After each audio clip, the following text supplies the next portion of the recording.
সকল non immigrant ক্যাটাগরির উপরে এই ইন্টিগ্রিটি ফিটা যুক্ত হবে $250, যেটা এখন ইউএস এর নন ইমিগ্রেন্ট ক্যাটাগরির ভিসা ফি হচ্ছে বাংলাদেশি টাকায় নিয়ার অ্যাবাউট 23,000 টাকা, যেটা গিয়ে প্রায় 56-57 টাকায় দাঁড়াবে। গত 4 জুলাই বিগ বিউটিফুল বিল স্বাক্ষর করেছে ডোনাল্ড ট্রাম্প, আর যেটার মাধ্যমে সকল নন ইমিগ্রেন্ট ক্যাটাগরির ভিসা ফি এর মধ্যে নতুন $250 ইন্টিগ্রিটি ফি যোগ হচ্ছে। তো চলুন দেখি ট্রাম্পের এই নতুন ইন্টিগ্রিটি ফি কিভাবে এফেক্ট করবে সকল নন ইমিগ্রেন্ট ভিসার ক্যাটাগরির উপরে।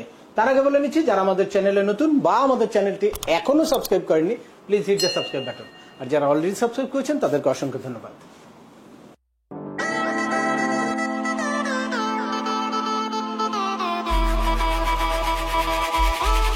ওয়েলকাম ব্যাক, আপনাদের সাথে আছে আমি সেম আমিনুল বাহার। আমাদের এই চ্যানেলে ইউএসএ, কানাডা, অস্ট্রেলিয়া, ইউকে সহ ইউরোপের বিভিন্ন দেশের ভিজিট, পড়াশোনা, ওয়ার্ক পারমিট এবং মাইগ্রেশন সংক্রান্ত বেশ কিছু আপডেটেড ইনফরমেশন আছে।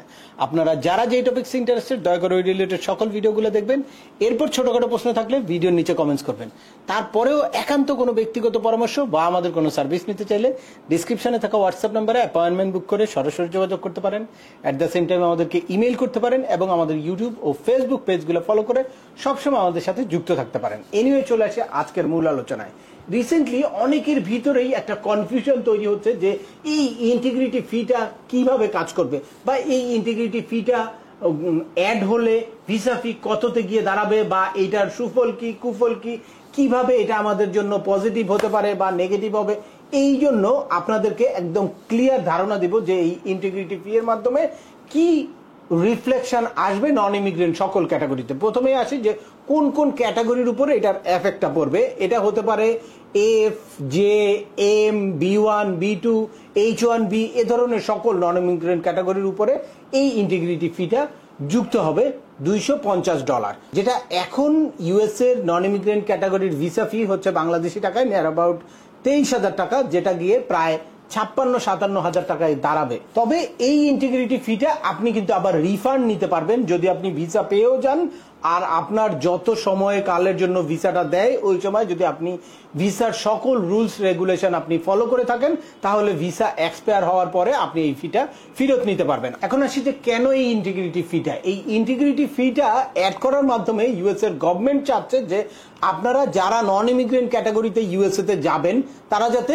নন ইমিগ্রেন্ট ক্যাটাগরির ভিসার সকল রুলসগুলো আপনারা ফলো করেন। কোনো কারণে যদি আপনারা এই রুলসটা ফলো না করেন তাহলে ওইটার কম্পেনসেশন হিসেবে এই $250 আপনাদের কাছ থেকে কেটে রাখা হবে, বা এরপরে আপনার ভিসা ক্যান্সেল করতে পারে, ভিসা বাতিল করতে পারে, আপনাকে আজীবনের জন্য নিষিদ্ধ করতে পারে।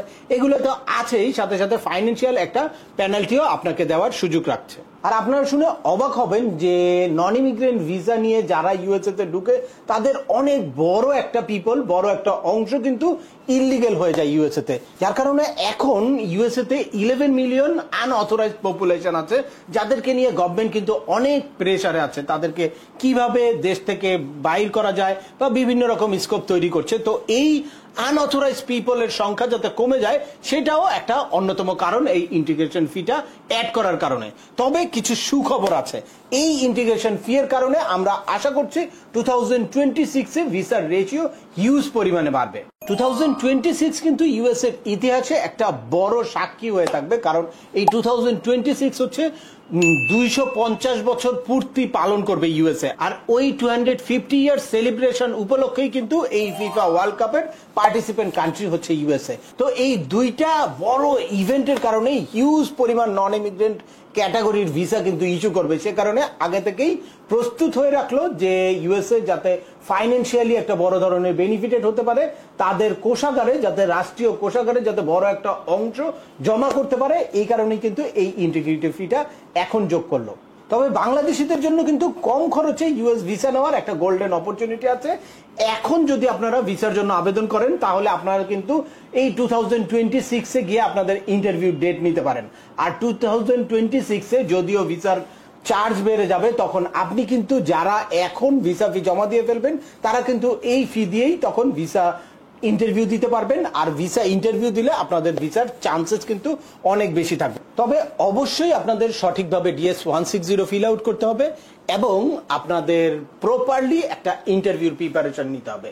যেন তেন ভাবে ভিসার আবেদন করলে কিছুতেই কিন্তু ভিসা হবে না। এ কারণে আমাদের এই সংক্রান্ত ইউজ ইনফরমেটিভ ভিডিও আছে, ভিডিওগুলো দেখে শুনে নিজের পারপাসটা স্ট্রং করে নিজের প্রপার DS-160 ফিল আউট করে এবং ইন্টারভিউর সঠিক প্রিপারেশন নিয়ে দেন আপনারা ভিসার জন্য আবেদন করতে পারবেন। তো আজকের ভিডিওটা দীর্ঘায়িত করছি না, আশা করি এই ভিডিও থেকে আপনারা যারা B1 B2 ভিসার জন্য আবেদন করতে চাচ্ছেন বা অলরেডি আবেদন করে অলরেডি রিফিউজ হয়ে দীর্ঘদিন ধরে হতাশ আছেন, কিভাবে আপনারা ভিসা পাওয়ার চান্সেসটা বাড়াতে পারেন বা কখন আবেদন করলে আপনাদের ভিসা পাওয়ার চান্স বাড়বে বা কখন আপনাদের ভিসা পাওয়ার সম্ভাবনা অনেক বেশি পাবে, তারা সম্পূর্ণ ক্লিয়ার একটা ধারণা পেয়েছেন। তারপরেও আপনাদের যদি এই সংক্রান্ত কোনো রকম কোনো প্রশ্ন থাকে অবশ্যই আমাকে কমেন্টস করে জানাবেন।